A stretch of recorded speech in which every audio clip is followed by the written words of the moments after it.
Hello everybody, nice to have you here. Today I want to have some fun. Let's have some fun. It's not always about development. We definitely, as every person, we need to have some fun. And today's fun will be with artificial intelligence. Artificial intelligence is always fun. So, some time ago, I shared the video how we won the Adobe Commerce Rockstar Finalist Award in Las Vegas last year. And if you want to see it and get a recap of it, it's have to be here. I hope I can paste it there. If not, it's there. Just very small recap. We created the application that generated the content for the teasers for the product pages. So we're talking about e-commerce world here still. Imagine you have some product, you sell it, and you want to promote it. So by doing this promotion, we have a microservice that's taking the product metadata, for example, title, description, feature list, benefits list, whatever you have in your database.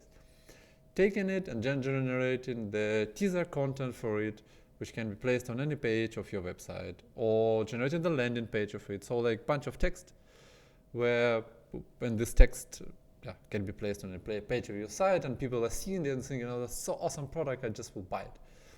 And that's what is it about. By this application, we went to Las Vegas, presented it. We didn't get the first place, but we still were happy that we move forward with also AI learnings and our experience with artificial intelligence. And already those times in the back, I thought, why not to use the image generation to create the nice teaser pictures, backgrounds? So we're not talking about, let's say, the product picture generation. We're talking about some nice image that's defining the mood of the product or giving the direction of what is it this product about. Sounds quite nice. I just gave it a try some time ago. I'll share the result of it. I already set a spoiler, it will be fun. My goal was to define our AI for image generation a production ready in commerce world, so we can rely on it. Our main takeaway of the Vegas was that API are quite reliable on the data generation, so we're giving it the pure, dry product metadata, and you'll be getting quite nice teaser content, which is very nice.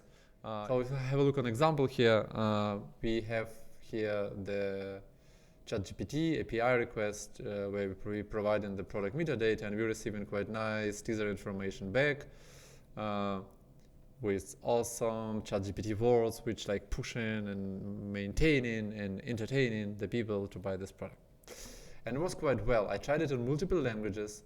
I tried it with different content, with different product types, and always get very good results, so which do not require the review.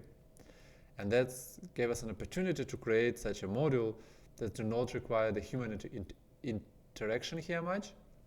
We can, let's say, 98% rely on the content that GPT generates. And that's cool. And then I thought, okay, can we do the same with images? Spoiler, not really. I asked ChatGPT to create the prompt for the image generation for DALL-E OpenAI image generation tool, and I also gave the product metadata and so on, and the result was quite good. I mean, we not generated a teaser anymore, we generated the prompt, but prompts are quite okay. So when I'm reading them, I imagine in my head kind of image that can be as an outcome. How do you think if the DALL-E imagine the same? So let's have a look on some examples. So let's say products which you definitely know what is it about. So we have here the professional clean flosser pick from the Sunstar. And this product is quite clear. You have an image here of this product, you have a description of this product, and this data I gave to the first ChatGPT to get a prompt from it, and then to get a result image out of it. And the first results looks very cool, but fully useless. It can take your attention, definitely. It's something doing with dental. There are like teeth, stuff, instruments. I tried different types, like a natural or vivid styles. Sorry, not this one here. Looks very nice, but has nothing to do with product we are selling. And the reason here, the DALL-E don't know what is this product about. So we don't have a product image, and it's imaging the product image from the description, which definitely will never work. So the first conclusion, if you have exact product image you want to promote, it will not work. The DALL-E has an option of editing images, so that when you replace in part of the image with another content, so for example, you can take the product image like a floss and then say, hey, put it some background of the seacoast behind it. That's something DALL-E can do. But that's not the way you can build a unique solution which will fit to multiple of your customers. So everybody will require some own implementation, and then also will depend on product type. So it's become quite complex. So okay, you cannot unify it. I tried another product. I tried the pen, which is easier, and the results are the same. That's much better. The images looks much better, and you can like, oh cool, that's a nice pen, but that's not a pen which you are selling. Because again, AI don't have exact pen image. So here you can definitely work with a Photoshop to replace the components of the image, but it's not something you can do like in automatic manner. So let's proceed to something more funnier. Then I thought, okay, what can AI do better? So when you don't have a product image, for example, books or movies or something or pictures. So where you have definitely a product image, yes, but you can create an entertainment image for it, like a background where you can imagine situations from those books, or some image with describing what's happening in this book, which can be interesting and it can like take your attention to it. I take like the book which called Lion Inside. That's how it looks like. It's about lion and mouse, where mouse wanted to get some inspiration from the lion, and lion loved rescue, and then mouse saved the lion in the end. I mean, I have an imagination, so I imagine in my head some output image I can see from it, and then I got something like that. And it's already something closer. So there's a lion, there's the mouses, and you can imagine something like this happen in a book. And if you shape the prompts a bit or define it somehow better, you can get much better results, and it will fit for the commercial use. But again, you cannot fully automate it, because if you sell in books, you have totally different types of books and you cannot shape each of them. But that's already becoming a bit closer to the final state.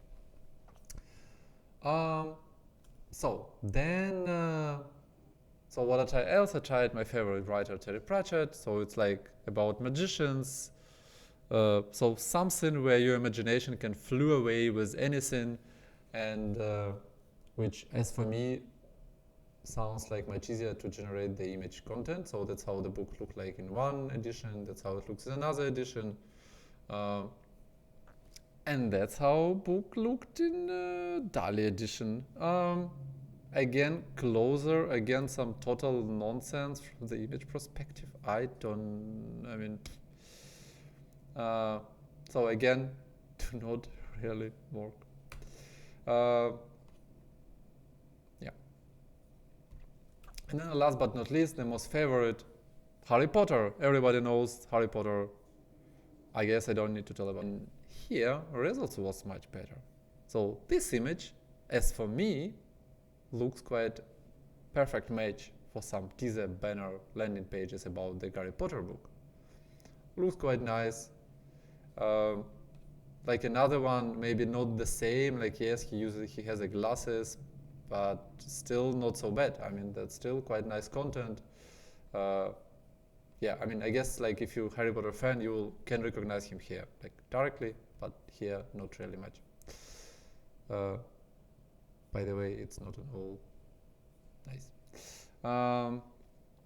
I assume it's also because the learning material for the DALL-E image generation has much more information about what the Harry Potter is and who is that, what he is doing, and it's much easier to generate the content rather than for Terry Pratchett books, which don't have any animations, not so many animations, or even for unknown books where the learning material is already some, like, one cover maybe, and that's it. Yeah, I hope it was interesting. So as a conclusion here, I can tell you, yes, that's not something you can really use in production, and we definitely will not implement it. Maybe we'll have a look on the next version. Hope it was interesting. It was like let's call it as a filler episode of the other technical series. If you want to have something more like that, I also will be happy to have a comments on this one. If you think it's totally useless, was not really interesting, then just ignore it. You can still subscribe. And yeah. Ciao.